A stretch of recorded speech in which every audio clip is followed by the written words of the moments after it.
que les entreprises ne sont pas prêtes de revenir en France parce qu'elles ont à ce moment-là des réglementations de plus en plus dures et souvent totalement idiotes.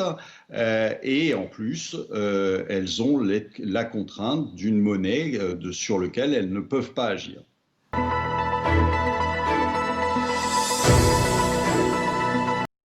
Alors, les annonces sur l'automobile, encore une fois, c'est quoi? C'est de faire un bonus pour écouler les stocks.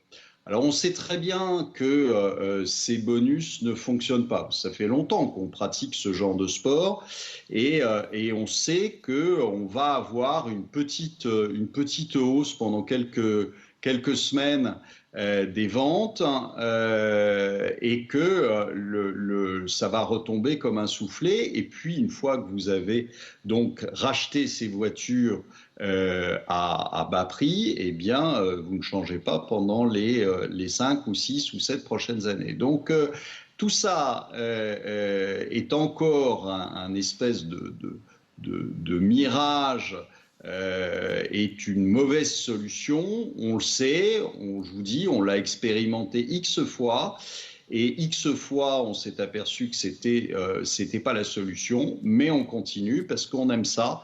En France, utiliser des solutions qui ne fonctionnent pas. Donc, je vous rappelle aussi autre chose, c'est que quand on vous donne une prime, on parle de l'État qui donne une prime, mais l'État, c'est qui? Encore une fois, qui est l'État? C'est vous, l'État. C'est vos impôts, l'État. L'État, c'est pas un ectoplasme, c'est pas un étranger qui a un gros chéquier et qui vous fait un chèque.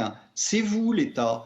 Donc, ça veut dire que M. Macron ne vous donne pas une prime de 2, 3 000, 4 000 euros. C'est vous qui la payez, la prime de 2, 3, 4 000 euros dans vos impôts.